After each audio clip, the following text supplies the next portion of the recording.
Sa Roma chapter 8 verse 17 to 18, at yamang mga anak, tayo ay mga tagapagmana ng Diyos at kasamang tagapagmana ni Kristo.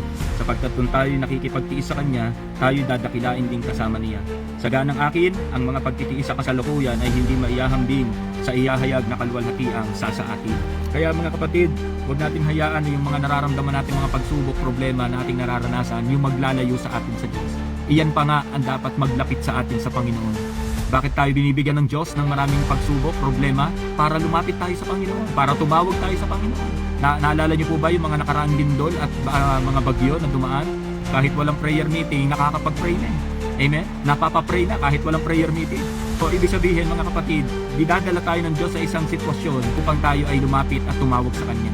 Kaya mga kapatid, yung mga nararanasan nating pain, sakit, sa kalooban, ito yung magdadala sa atin papalapit sa Panginoon. Yung mga kapatid, sa isang mandirigma, isa ito sa ipinagmamalaki nila, yung pilat na kanilang natamo sa digmaan, yung mga scar, at tawag na totoy scarface.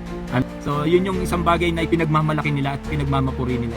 Yung mga pilat ng nakaraan, so hindi yan dapat ikinahihiya, kundi ipinagmamalaki at pinagmamapuri na yung ating mga pilat na pinagdaanan, paglilingkod sa Panginoon, ito ay magbibigay sa atin ng kagalakan. Lahat tayo mga kapatid, darating yung time kapag tayo nakasurvive sa ating pagiging Kristiyano, pagiging isang ganap na Kristiyano, uuwi tayo sa langit na bayan. At doon, iilan lamang po ang nakararating doon. Hallelujah. So talagang survivor to mga kapatid. Amen po ba?